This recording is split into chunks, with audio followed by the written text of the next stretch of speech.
Assalamualaikum warahmatullahi wabarakatuh.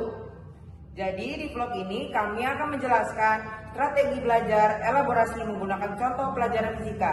Kita akan melihat bagaimana materi fisika bisa lebih mudah dipahami jika kita menyambungkan dengan pengetahuan nyata. Tapi sebelum itu, izinkan kami memperkenalkan diri. Perkenalkan, nama saya Azim Husaini Mansyah. Nama saya Yusy Kelawasti. Nama saya Putri Naila Anggraini. Nama saya Kalista Netasari. Nama saya Dina Putri Fitri. Kalista, aku mau nanya dong, elaborasi itu apa sih? Nah, elaborasi adalah teknik memahami konsep dengan menghubungkan materi baru dengan hal yang sudah dikenal, pengalaman, atau pelajaran lain. Oh ya, aku juga mau nambah ini. Elaborasi membantu mengingat lebih lama dan memahami logika materi. Konsep elaborasi penting dalam pengetahuan fisika karena membantu mengingatkan teori dan rumus yang abstrak dengan contoh nyata di kehidupan sehari-hari.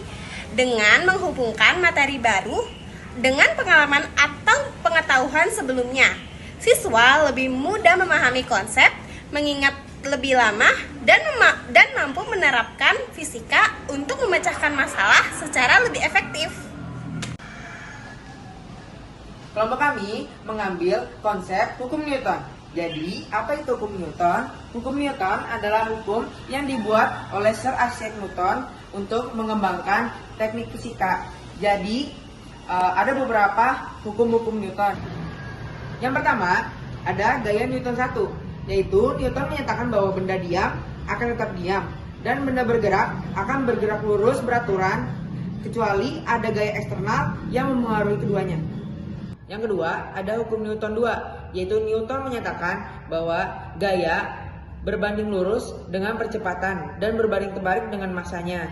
Contohnya, yang itu ini, ketika benda kotak ini didorong, dia akan terus terdorong, kecuali jika dia berat, itu nanti akan semakin lambat dorongannya. Dan juga tenaga saya juga, kalau misalkan semakin kuat, semakin cepat dorongannya. Dan juga ada hukum Newton 3, yaitu Newton menyatakan bahwa setiap aksi memiliki reaksi dan arahnya berlawanan. Ya. Saat kita naik motor, tiba-tiba motor direm, tubuh otomatis terdorong ke depan. Itu karena tubuh ingin mempertahankan posisi awal.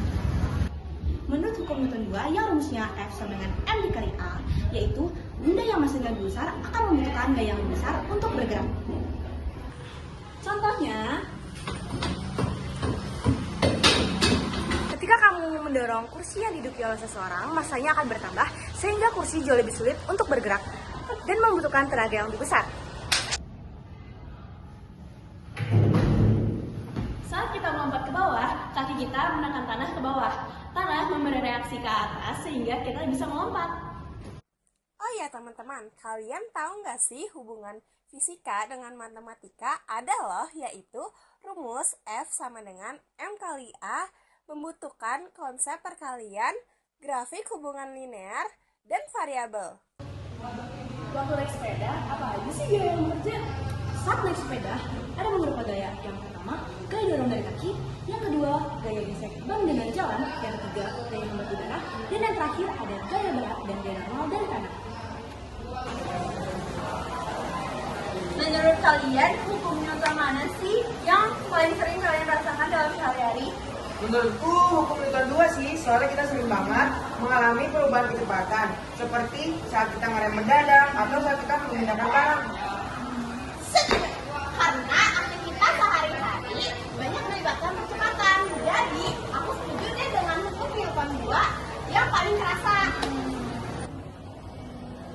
Fisika akan mudah kalau kita menghubungkannya dengan kehidupan sehari-hari. Itu inti dari strategi belajar elaborasi. Mari kita gunakan elaborasi dalam pelajaran fisika agar memahami materi lebih mudah dan simpel. Dadah!